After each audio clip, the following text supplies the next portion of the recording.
We've now almost reached the end of chapter 2, where Arthur helps John to round up some sheep and cause havoc in Valentine as we take on the mission called The Sheep and the Goats. There's a lot to pack into this one, and the objectives are as follows. 1. Herd all the sheep into the pen in Valentine. 2. Get 25 headshots. 3. Complete with at least 70% accuracy. And 4. Complete the mission without taking any health items. I will be taking this mission on during a regular playthrough, which has the advantages of being able to give Arthur full health and Deadeye cores. If you're doing this on a replay, you won't be too disadvantaged though, because Rockstar give you enough tonics to get through this, if you take care of your cores. I will get more into that as we progress the mission. This is a long mission, so if you are playing it on a regular playthrough, make sure you save your game first in case you make any errors. We start off by talking to John in Valentine. John asks Arthur to purchase a sniper rifle at the gunsmith's before they then ride off in search of some sheep. During this part of the mission, you just need to follow along with the instructions, so I'll fast forward now to the part where we need to start herding the sheep. Once you've scared off the men guarding the sheep, you first need to mount your horse and round up all the sheep. The sheep will be shown on your minimap as yellow dots.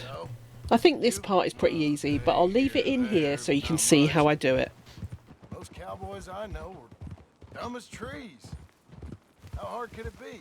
I guess we'll soon find out. Let's get these things. Bring them back to the yards. Once you're near any of the sheep, just ride behind them and they will join the rest of the herd. Yep.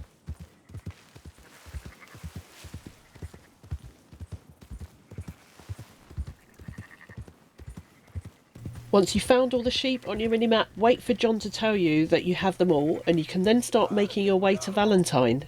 The endpoint is marked as a yellow X on your minimap. As you can see, you have 15 sheep right now. You need to make sure that all 15 of them are in the herd when you reach Valentine. They're not too difficult to herd, and you just need to ride behind them in a zigzag motion towards the end point. You will need to keep an eye on your minimap for any stragglers and be quick to run behind them to get them to rejoin the herd. I'm sure you will do a much better job than me in keeping them in a straight path using the zigzag method. For some reason I completely forgot to do this at the beginning, so the sheep are running all over the place. There you go. Watch it. I finally get them onto the path, and it should be an easy ride forward from this point. You can get Arthur to shout out to make them go faster if you wish. When you're riding behind them, you must take care though that you do not run any of them over. If you run one over and kill them, then it's mission over and you will have to start again because you will have failed the objective. I want to also remind you at this point that throughout this mission you must not use any health items.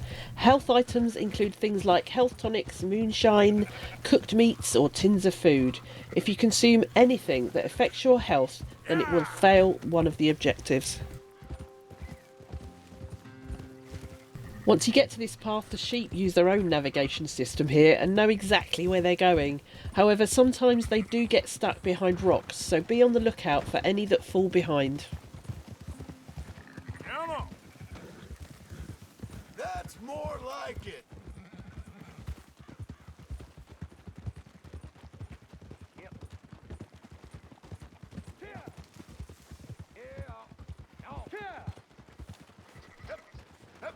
We've reached the pen and all 15 sheep are now safely delivered. This will trigger another cutscene, after which you will need to join Dutch and Strauss in one of the saloons. It'll take more than that, boy. At this point you will want to make sure that you have your best sidearms and repeater selected for when you dismount outside the saloon.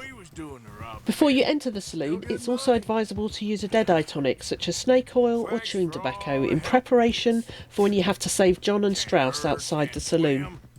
I will fast forward now to the end of the next cutscene when the fast-paced action starts. I'm going to pause briefly here for a minute and explain that during the next part of the mission we will need to make sure we get 25 headshots. Therefore, if you want to be successful, you will want to use Deadeye as much as possible. If you're not confident in using Deadeye, then I recommend that you watch both these tutorials on them that I've done previously. There are full instructions on how to manually tag targets in the Pouring Forth Oil Part 4 Gold Medal Guide, and there is also very detailed instructions on how to maintain all your cores. In fact, during this guide I use some of the same footage you're about to see here. I will link both guides in the description and pin them in the comments section. During the build-up to saving John and Strauss, the game gives you instructions to slowly press R2 or right trigger to fill the meter. The more full the meter, the longer you get to aim. So as the game suggests, try to do this as slowly as you can and watch the bottom right of your screen as you do it. Once you've completely pressed down, your Deadeye will be triggered and you can start to manually tag all your targets in one go. Remember, to manually tag a target you have to press R1 or right bumper on each of the enemies.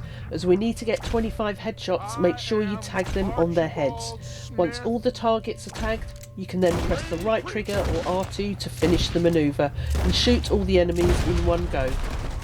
If you do this correctly, then this will not affect the inner core of your Deadeye.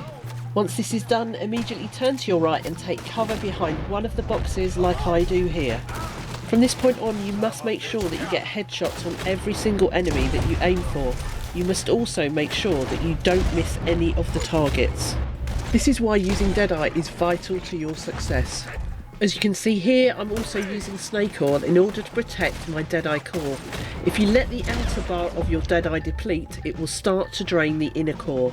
So keep an eye on the outer bar and use a tonic before it depletes. If your inner core drains and turns red, it will make targeting much more difficult, even when you take another tonic. To go into Deadeye, you aim first with the left trigger and then press R3 or the right stick like a button, where you will then be able to tag your targets. If you mess up and tag an enemy incorrectly, you can cancel your Deadeye by pressing R3 or the right stick down again. There will be enemies on both sides of the street, so stay behind the wagon to protect yourself and pick them off one by one as you walk. Try not to stay in Deadeye for too long. The longer you're in Deadeye, the more your outer bar will deplete. I even have time to stop and pick up a free hat before joining the wagon. The more you try this mission, the more you will start to learn where all the enemies will spawn from. So if you mess up the first time you try this, it's really worth trying again, as you will start to remember where they all are. It's just a really frustrating mission to do when you're on a replay though, because of how long it is. Maybe you can rewatch this part of the video a few times to help you predict where they all come from. I will let this part play on now so you can see how I slowly make my way down the street picking the enemies off. I do make a couple of mistakes and misses which would have brought my accuracy down a bit, but as long as you don't miss too many, you should stay within the 70% mark that you need to reach the objective.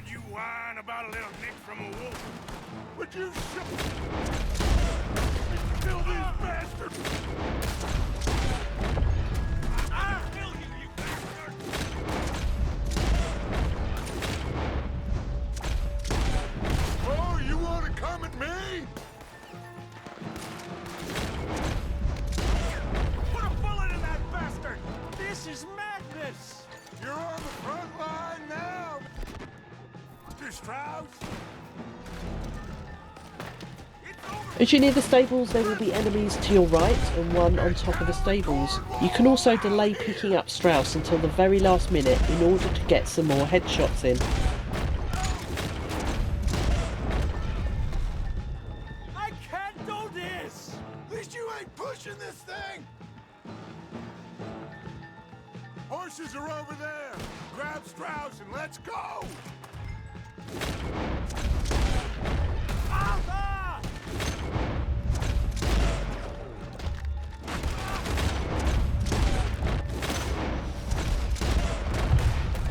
You can't delay this too long though, so when you've cleared the enemies like I do on the right, go ahead and pick up Strauss and take him to John's horse. There will be more time afterwards to get some more headshots in.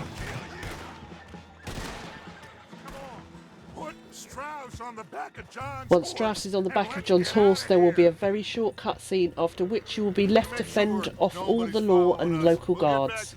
This will be the moment that you can linger a bit longer to make sure you've got enough headshots in. You can potentially stay here for quite a while if you're concerned you do not have enough. However, if you want to escape easily, try to choose a moment when you've killed all the enemies near you before running to your horse.